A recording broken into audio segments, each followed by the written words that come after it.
Picture yourself at the edge of a high diving board. No matter how many times you've jumped off, you still feel those little butterflies before you take the leap. Why is it that no matter how many times we've done something before, we often feel that twinge of fear before jumping in?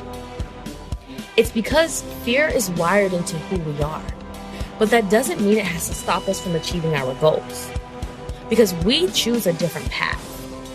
And that is why the afraid don't get paid. Hey everybody, super excited for another episode of The Afraid Don't Get Paid. I have a special guest here, a current client of mine, Kristy. She is just phenomenal, and we're going to be talking about running a business for someone who is a little bit more introverted, soft-spoken, how she's been able to grow her business in the midst of a pandemic, being a mother, how she's been able to create something and design it in a way that works best for her. I'm super excited to introduce you all to her today. Welcome, Kristy. How are you? Hey, I'm super excited to be here. Always love chatting with you. Thanks for having me. Yes. So first thing, just a little plug there. I was on her podcast. And I thought, of course, I have to have you on mine. And so if you don't know her podcast, it's En Route to Wealth Podcast. So you guys have to check it out. Obviously, that will be in the show notes anyway, but I just wanted to say, I think she was one of the first clients of mine to start one, and I'm so proud of her. So anyway, thank you for coming on the show today. I'm going to let you take the reins here and just introduce yourself. Tell my audience what you do, and yeah. Awesome. So I own a financial planning and investment management company, and I've been in financial services for 8 years. The first 5 years I was working at a firm and very much traditional financial services. So it was like the old white dude vibe. It was, bros in suits, not caring about clients, going for commissions, right? So it's just, while I loved financial planning and I loved helping my clients, I did not see a lot of other people at the firm or really align with the values of those folks. So I was like, okay, I got to get out of here. Let me just start my own company, start my own firm. So embarked on that journey about 3 years ago now, and really enjoy working with entrepreneurs. I feel like entrepreneurs are the dreamers, the visionaries, the change makers in our society. And, we have the resources because, we're not capped by a salary. Yeah. We have the ability to create time freedom and really enjoy time with family and doing things that we love. So that really got me excited. And I really love working with women and marginalized communities and really helping them to build wealth, because there's a huge wealth gap in our country, Absolutely. right? And so, the more resource, and there's studies that show, when women have money, they give more. So the resources can really be spread around, and we can really begin to take some of the power back and make some of the change that we want to see in the world. So that's what I'm doing, and just really love being able to be that safe place for my clients. Money is such an emotionally charged topic. There's a lot of emotions that come with it. So I just love being able to support people through that. Yes. Oh, that was such a good explanation. I'm feeling chills through my bones because, again, I resonate with really being in a place in corporate where you're like, this is it. And then what's my trajectory to getting to the results that I desire? And it looks a little sad, I should say. And that's not everyone's experience, obviously. Personally, it was mine. And realizing that I could create something for myself. And I haven't always liked talking about money. Obviously, as a sales coach, that is now a topic of discussion all the time. But I'm super glad to have you on today as someone who is an expert in this, because like you said, it isn't something that people necessarily talk about, or people who have a lot of money really understand how to best utilize it, keep it, save it, invest it. It's such an awesome topic. So I can totally see this podcast, us chit-chat about that a little bit as well. But I would love for you to tell my audience, as someone who helps people with financial planning, you obviously have a skill set and a gift to do that. But talk about experts need experts, right? And what sort of position were you in? A little bit of the backstory around what made you decide to invest in direct message to profit and start working with me? Yeah, because, I have this, it felt like a secret skill set almost. It's like I have the knowledge, I have the skills, I have the experience, and no one knows about it, right? And so that was kind of what drew me to wanting to hire you as a sales coach was, I wasn't getting the financial results in my business, and also feeling like an imposter in that way too, because I'm supposed to be the money person. I know all this stuff about money, but I'm not making it, I'm struggling to earn. I'm under earning.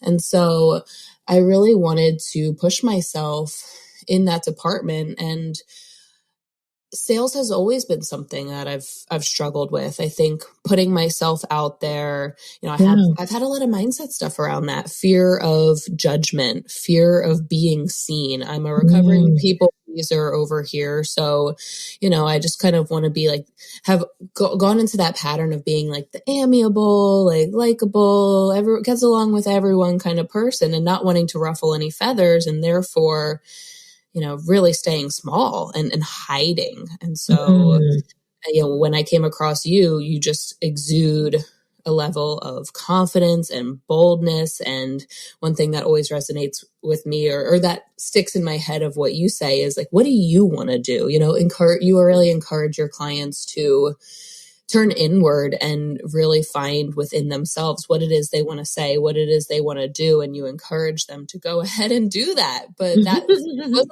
natural for me, Right. I love that. What is it that you want to do? And that's the thing about let me back up a little bit. Let me bust a myth real quick, is that, oh my God, I have other clients who might be in a financial arena, money, accounting, anything with money, investing in, well, really any client, but particularly I see a lot of those clients who feel like, or other people who are in some sort of business arena, maybe not directly sales, feel like, oh my gosh, I need a sales coach, right? Like I should know the thing about money or finances or investing, and it's like, again, coaches need coaches, therapists need therapists. And so you can, have such a great skill, but here's the thing. It's not that you don't know how to make money, right? So it's not that you don't know how to multiply it, but teaching that skill and even doing that in the real world is, or corporate, I should say, is so different than your own business online. And I think a lot of people don't understand that, right? You were working for someone, and when you're reporting to a job, a lot of those decisions are decided for you. But when you come to grow your business online, you're the CEO, the CFO, most times the CMO, right?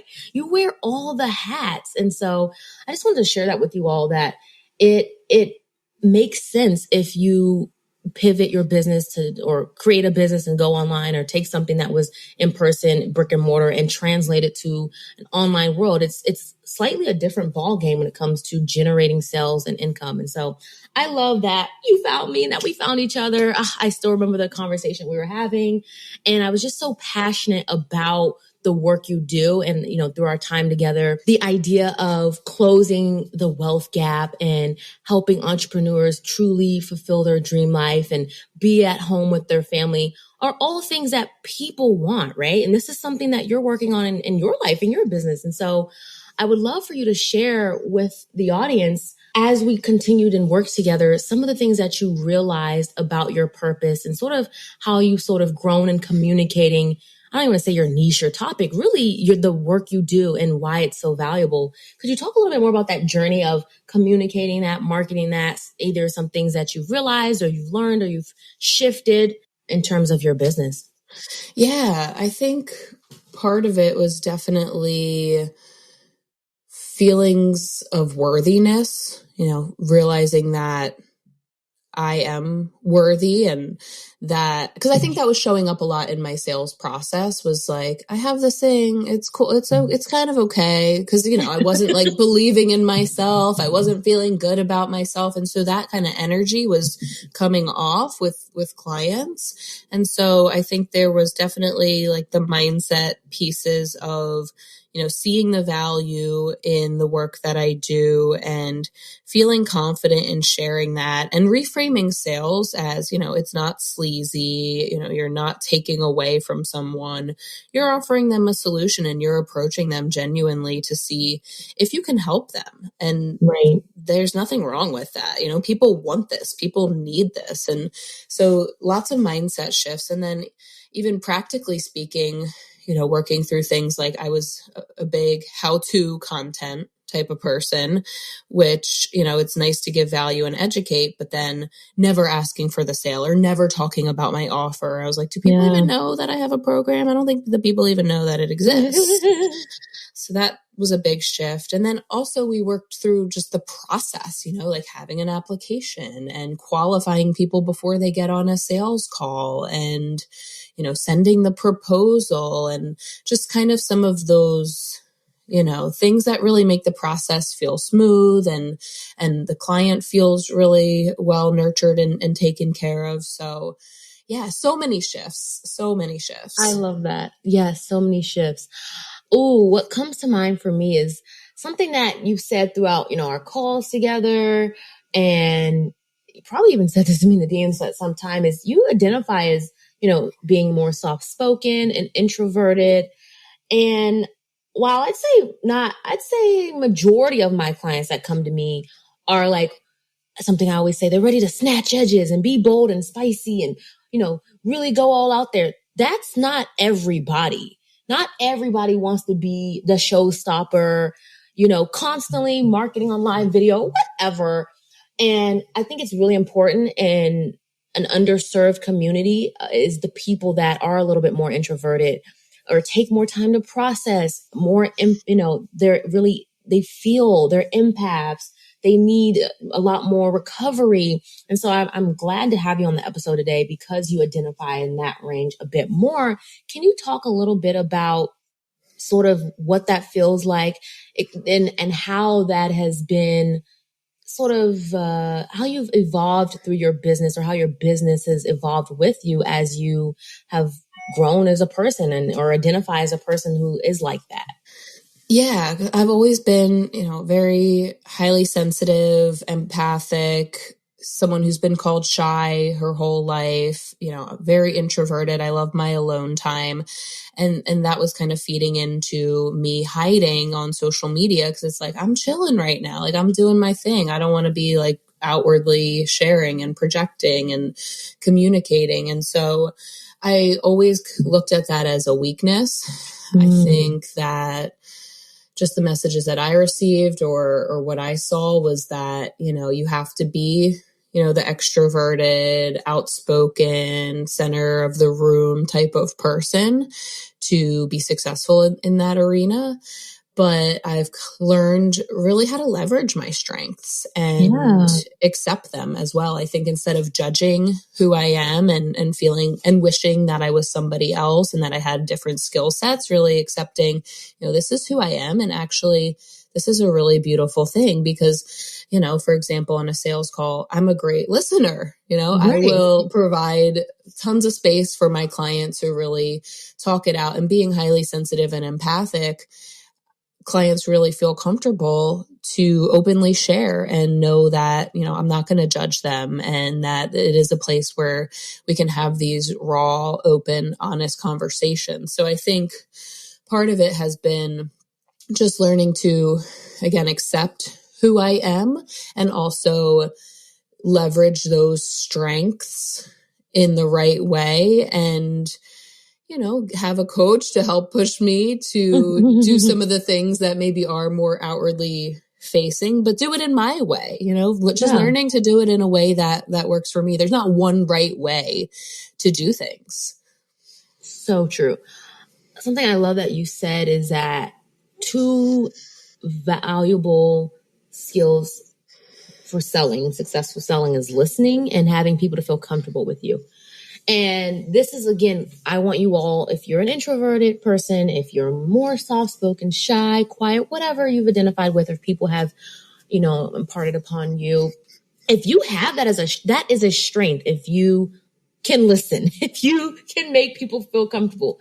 I love to talk, if you guys didn't already know that. And I find myself, or I've had to develop, one of the skills I've had to develop is better listening. Because I'm quick to respond, I'm quick to call out, I'm quick to, ask the next question. And that is such a skill that you have to have and grow and nurture to be able to successfully close, listening. So I just wanted to call that out, because if any of you all have been feeling, and again, it's not that you won't slip in and out of, or how should I say this? It's easy to understand who you are, but sometimes slip out of that and forget it and feel like, but should I change myself? Right? Am I doing something wrong? Social media is the place that definitely can feed that energy. If you don't need to change who you are, it's all about creating a business model that works for you. And something that I love when I help my clients is not, I have methods, right? I have core competencies, direct message sales, live video marketing, high ticket coaching. But I really want my clients to figure out how to implement that best for them. Something that I love about you, Kristy, as our time together, I've seen you blossom through your front-facing content, right? The fact that you started doing reels. Okay, you started doing reels before me.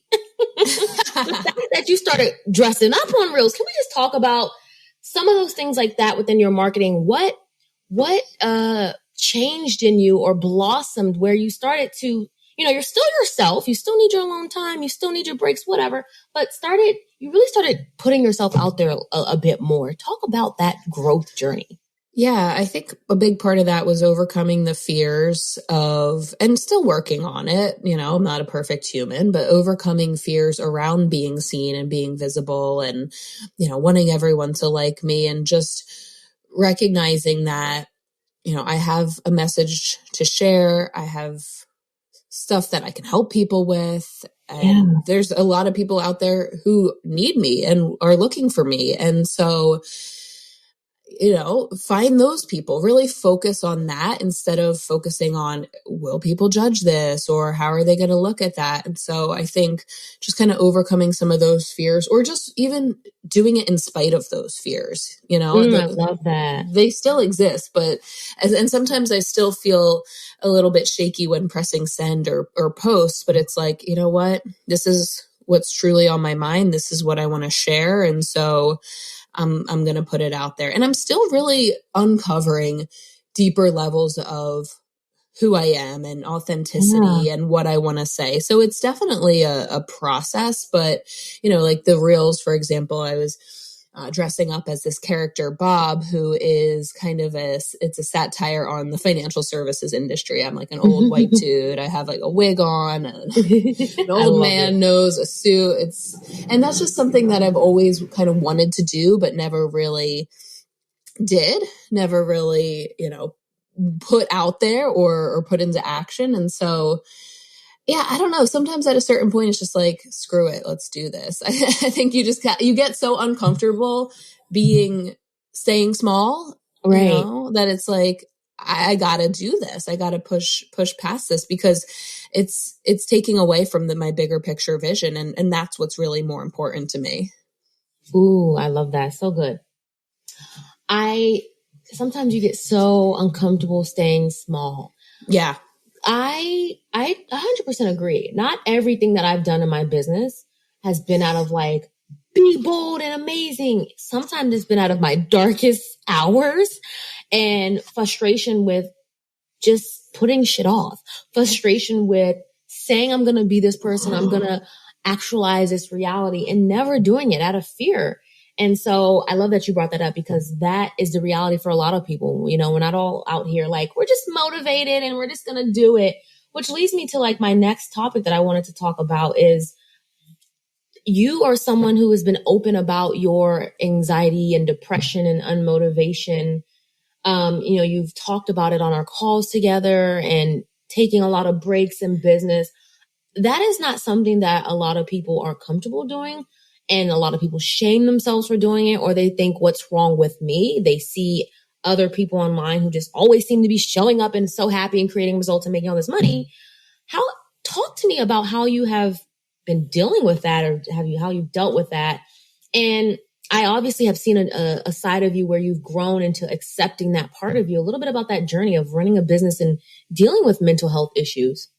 Yeah, it's tough because, when you're feeling depressed, I just want to lay in bed and put on my favorite reality show and not do anything. Or I'll kind of have those weeks where I'll just show up for client calls and whatever's on my calendar and just kind of do the bare minimum, but I won't work on the business or, put out efforts to market or to sell. And I've been in a period in the past 2 weeks where I just haven't felt like showing up on stories. I haven't been on there. And so definitely part of that is learning for me not to beat myself up about it because, we live in hustle culture. I've always been a high achiever. And so giving myself permission and not, as you spoke to, shaming myself, beating myself up for taking that time to rest.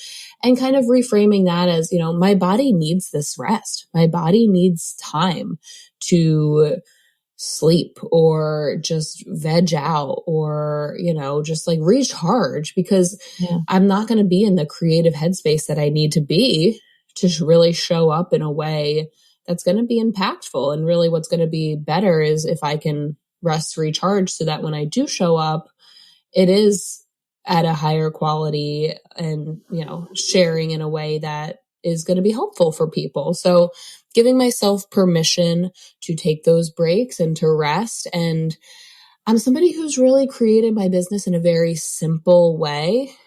I jokingly say I'm very lazy in business and yes, tell me about that. Yeah. It's I keep it stupid simple. I'm on one social media platform. I have one offer. I have, a couple of team members who do all of the kind of admin, social media posting. But I don't have complicated funnels. It's just, I keep Really? You don't? I'm so surprised. Hold on now. Wait. No. Right? It's just so, I don't know. I just keep it very simple. And you have a podcast that you don't even edit. Can we talk about that? Yeah. Amazing, right? Exactly. Lazy in business, quote unquote lazy, but we know you're not, obviously. Right. But yeah, it's true. I like to kind of just show up, on the podcast, for example, I show up, I have a conversation with somebody and then it's just out there. I'm not, because I have been the perfectionist and I've seen how that slows things down, how that prevents me from putting stuff out there. So now it's I'm going to create it, I'm going to put it out there. And yeah, just really keeping my calendar with a lot of white space in it as well. I try not to overbook. I have my moments. Last month, I definitely overbooked a lot, but that's where I burn out. I know that about myself and just my energy and my mental health is if I have too much on my calendar, I'm going to burn out. So I think that's important, is just kind of knowing yourself and what you need in order to thrive. And I've realized that, there's only a couple things that really need to be done anyway. I think we do so much extra, right? We spend so much time doing things that aren't actually moving the needle forward because we feel like we should, or this guru told us to. And it's we get to create our business in the way that we want. So I'm all in on that. I love it. Oh, I'm you're just talking about all the things that I teach. Yes, right. Guys, first of all, let's just congratulate you for, you said that you would have doubled your business since last year. Yes. And being someone who is introverted and soft-spoken and quote unquote lazy, right? And unmotivated and taking breaks and being a mama, you have been able to create that and do that for yourself, which speaks volumes. It's so amazing. And I want you all to know that, again, now, if you're multi-passionate and you want to have a different bunch of things, that's fine. Absolutely. But at its core, it is not required to have a bunch of offers to be successful, to hit six figures, to even hit multiple six figures. I have actually sort of leaned out my business again. And now I'm just offering one-on-one. That's it. That's it, guys, at this current standpoint in time. But I love that you shared a little bit about that in your sort of your business model. And you've got your program is also high ticket, right? And like a long-term commitment, right? Talk to me a little bit more, because I know when we first started talking together or working together, you were like, I definitely think I need to restructure this to benefit me more, to also increase your income and your impact. Tell us just the sort of model of your business and like, you don't have to say the share the pricing, but range and like the length of the program and how that's actually benefited you for client retention, not needing to be doing the most and always constantly generating a bajillion leads. Talk to us about that. Yeah, so I'll start with people on either a 6-month or a 1-year time frame. If I'm doing personal financial planning only, I'll do the 6-month. And then if I'm doing the business and the personal, I'll do the 1 year. And so, we're already in a longer term container, and that price range is somewhere in the $2,500 to $5,000 range, depending which option people do. And I don't pack it with a million meetings, right? Like you talk about that a lot, Candace, just that like you don't have to be over delivering if you're charging high ticket. You don't have to be showing up on a million calls and have unlimited Voxer access or whatever, all the extra things we pad in on, I keep it, I keep it simple. And also I find that benefits my clients because people aren't wanting...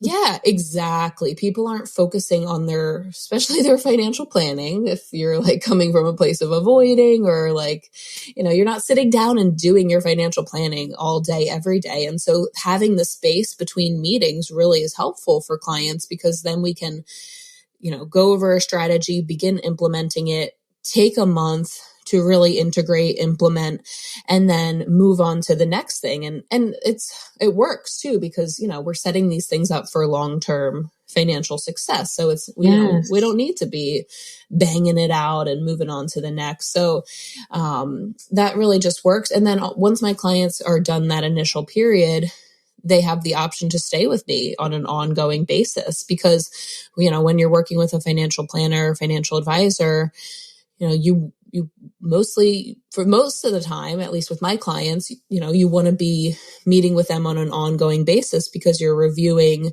your investments, or you're looking at your business cash flow and that's changed, or you're wanting to buy a house. Things are constantly coming up or changing when it comes to your money. So it works. And so I've really been able to build my model to where I have those long-term clients that work with me year after year. And that helps, because that's less marketing I have to do. Exactly. I'm retaining people, Huge. I love that. I think that is what I always recommend my clients to do, is how can you set yourself up for longer term support containers? Now, again, if you're like, Candace, I hate it, I can't. Okay, fine. I'm not talking to you. But for people who are a little nervous, hesitant, what am I going to teach for that long? How am I going to facilitate transformation? It is so worth it to at least go down that route, even if you're on a one-on-one client, basis with one client. Just test it out 6 months or longer, and you're going to see it creates a lot of what I call spaciousness, because like, again, you're not having to market for new people as much. You're getting that reoccurring revenue, most likely, and it helps you to become a better coach or service provider, right? It helps you to grow in your strength, because you're getting to know people on a deeper level. You're getting to master your craft on a deeper level. And I'm just such an advocate for that, because that also helps you to sell better, right? And so anyone listening out there, if you're debating on, should I do an 8-week program? How about you extend that? Let's start with 3 months. Let's start with 6 months. And as you go, my favorites, honestly, is actually year-long commitments. Now, obviously for sales, I think in finance, really growing and generating a business with revenue, I think it's such a good time frame, because you really get to you get to really help someone for 4 full quarters to grow their business. So anyway, I'm glad you brought that up. And I think this goes hand in hand, especially if you guys are introverted and you need seasons of rest. You don't even have to be introverted to need seasons of rest. I need seasons of rest. Mm-hmm. And I love to be out there. And that's predominantly why I have longer programs, because I can say, you know what? We've got revenue coming in for 6 more months. I'm going to take a break. Yep. But when you're constantly launching, it can be a little bit much. I would love to ask you though, Kristy, I do have a launch model, right? Predominantly through live video. I would love to talk to you about how you have implemented that in your business and sort of leveraged it in a way that works best for you.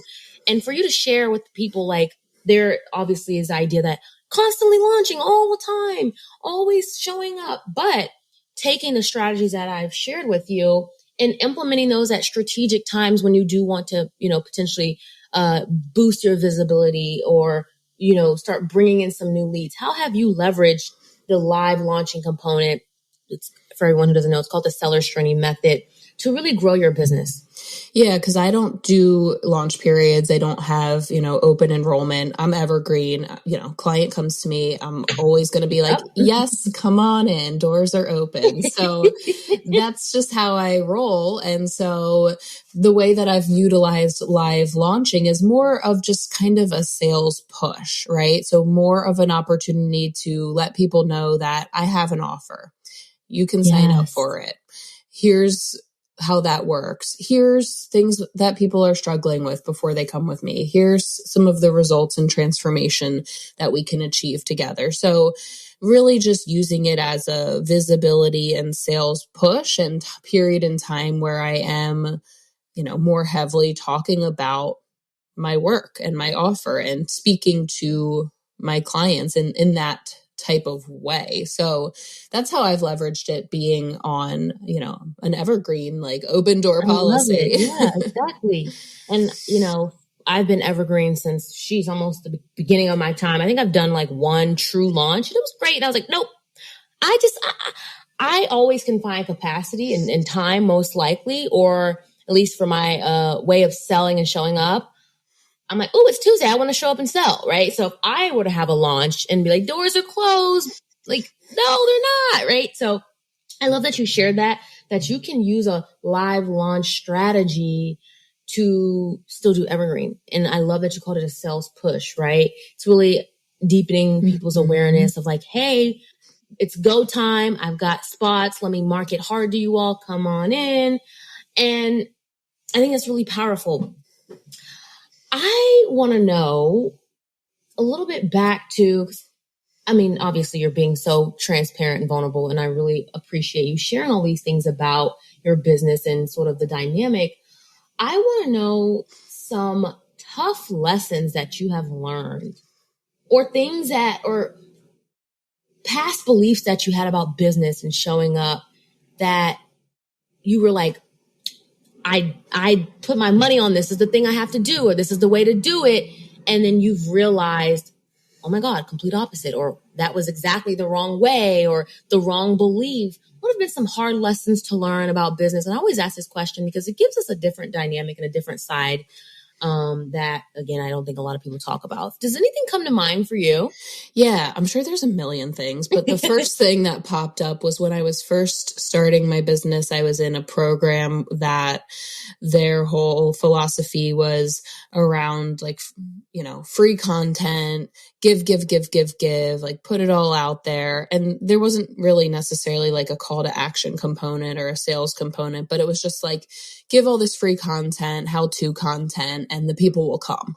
And I was like, okay, that makes sense. So right? I was just putting out a crap ton of content, how to, educating people, providing value, just thinking then the people would kind of show up at the door. And that didn't happen. And I don't know, maybe it happens for other people, but for me, it didn't happen. And so that's kind of one of the lessons that I learned with you was like, how to content, sure, maybe it can have its place and be helpful, but also, you want to be having content that sells or that speaks to the way people are feeling, or the the result that they're looking to have, or, some of the objections that are coming up for them. There's more to speak to than like, here's 3 tips on how to get your savings accounts going. Like you can Google that, I don't need to be the one telling you that. And so that was a big lesson of just like the way that I was communicating through my content and the topics that I was talking about, and that, you don't need to give years of free value before you make money from it. Thank you. How are we ever going to close the wealth gap if that's all we're doing? Right. Exactly. No, I love that. And there are some notable people out here that I follow and love and who do teach how-to content, and I am not against it. The problem is when that's all people do and they never sell. That's the problem for me, right? Because it's like, well, what do we know about you? Why you? Why Kristy over any other financial planner? If you're just telling us how to use Mint, right? How to set up your savings account. Why you? I'm probably going to go set up my savings account because thank you. I'm going to save this post, right? So I have noticed my time of pretty much going against how-to content in that way that, it's great for visibility. It's great for followers. It's great for likes, saves, and shares. It's great for reels now. And so it has its place, but it's not at the expense of you committing to the hard work of learning how to monetize and create a profitable business. Mm-hmm. And so if any of you all are listening to this and you're reflecting on your business model, and one, you're not hitting your goals, I want you to reflect on your content marketing strategy. And if you're putting out a lot of educational content, I'll give an example. I have a new client that just came to me, and, she is a strategist for Instagram, and she's talking about like one of her posts, all the newest Canva stickers that you can use. Valuable. People want those. People want to know. But especially when you're selling high ticket services, long-term commitments, really deep transformations that, go hand in hand with the price point, we have to deepen our presence. And that comes from, one, telling us about your core identity. What do you believe? And I know that's something we worked on a lot, Kristy, when you would share your content strategies or your launch plans with me. We always talked about like, what is at the root of what the people want? And also, what is it that you believe about wealth management? Like, go there, call it out, right? Get bold and loud about your cause, because there are people out there who absolutely want that, and they're looking for the next person to support them in getting there. And that's really what how-to content misses out on. And again, the other thing that you shared is the ability to speak to not just fears, because that can be overdone, fear, but to speak to what they are thinking on a psychological level, right? What are they dealing with in their money situation? What's the day-to-day look like of trying to navigate saving, investing, and spending? That's not in a how-to piece, right? And so what has been the biggest, or if you can think back to like all the times we looked over your content and the growth on this journey to, here's my question now. It came to me. On this journey of developing a deeper understanding of how to market your, high ticket services, how have you seen that reflect in your ability to sell what you do? Yeah. I think it resonates more with people, like some of the content that isn't so much how to. And, one thing we've worked on together as well is elevating, who I'm speaking to, speaking to that next level client, the person who is really ready for my services and will happily pay high ticket and all of that good stuff. And so I think that putting out content in this new way has really just spoken more to people. It's just created an opportunity for more conversations and connecting with people and starting to actually get some leads from Instagram, right? Like I never actually had anybody in my DMs or was receiving any leads or anything like that. But I think kind of elevating the content really opens up the conversation to have with people. It facilitates a deeper conversation because again, you guys are likely to get people in your DMs like, okay, how do you, I'm trying to use Mint just as an example. Well, how do I open up the account? Like, okay, that's great. But now our conversations are primarily around how to do something. Whereas if you start talking to people on a deeper level about where they are at and who they are, there's a deeper conversation present. And as you mentioned, it starts to get people to open up about like, yeah, Kristy, I saw your post. It really resonated with me. That's where I'm at in my financial journey. And that's what I'm working on. And you're like, oh, really? Tell me more. It makes selling actually easier. Once you get there, once you learn how to do it, right? Because it's about then understanding, well, where is this potential prospect in that journey to needing support? And I think that's just, that's why I'm so passionate about sales. That's why I'm so passionate about the deeper content, the deeper facilitation of conversations, whether that's on sales calls or DMs. And anyone can do this, whether you're bold and activated and, you just take the leap, or you're a little more reserved and you need a little more time. You're not an anomaly. You're not, as people say, special in the way that you can't close sales. You can't really, I hate to be cheesy, make your dreams come true. And that's this whole message of my podcast, right? The afraid don't get paid. And so if you have a willingness to take the leap and take the step, that is going to pay off. Kristy, I would love for you to leave some last words for the people who may be considering investing with me and potentially nervous about the results or their identity and their ability to do it or the price points or anything. What would you say to them? What would you say to my audience? Yeah, I think it's just so important to invest in sales training. I think we invest in so many other areas of our business, which is fine and beautiful. We buy the perfect website or, whatever, but you're making an investment in your future earning ability. And I think that is such a valuable investment because that's one of our biggest resources as entrepreneurs is our ability to earn. And there's some crazy stats that I forget what they are, but such a small percentage of women entrepreneurs even make it beyond six figures.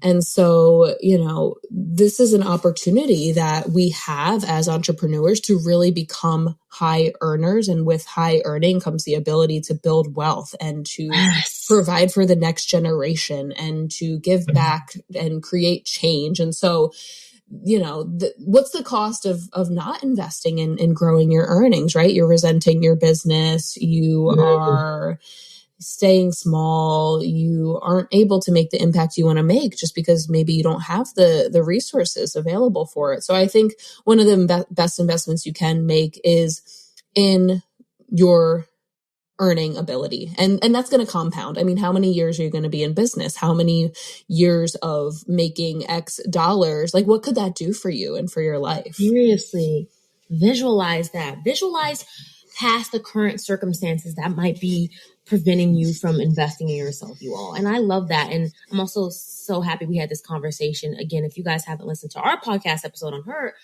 you guys are going to have to, because it's so good. I think I was talking about like, one of the reasons I love coaching is because it's low overhead if you do it right. You can have a lean business model.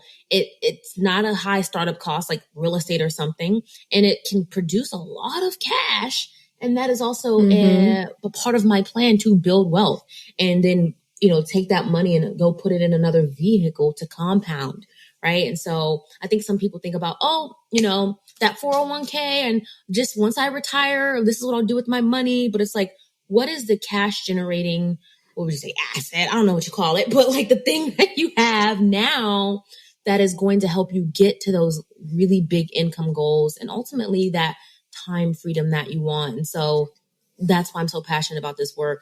Again, I've seen just in your business growing, you can take more time with your family and go on those beautiful adventures. I've seen you and just really be able to have the finances and the privilege to do that, the privilege. And so I love the work you do.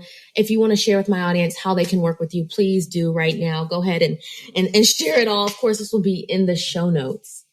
Yeah, well, you heard a little bit about my offer. If you're interested in hiring a financial planner, you can slide into my DMs, hit me up on Instagram. You can check out my website. It's En Route Financial, ONROUTE Financial. That's my handle and my website. So come find me, come say hey. Would love to chat.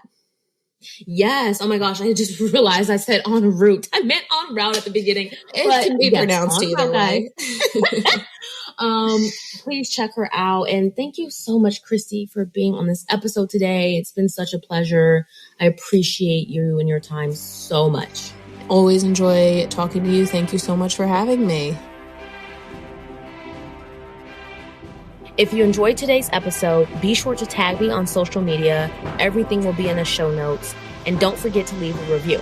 And when you're ready, go ahead and visit me at www.candacechatman.com/workwithme to learn more about my private one-on-one mentorship, where I teach coaches how to make selling more effective, efficient, and fun.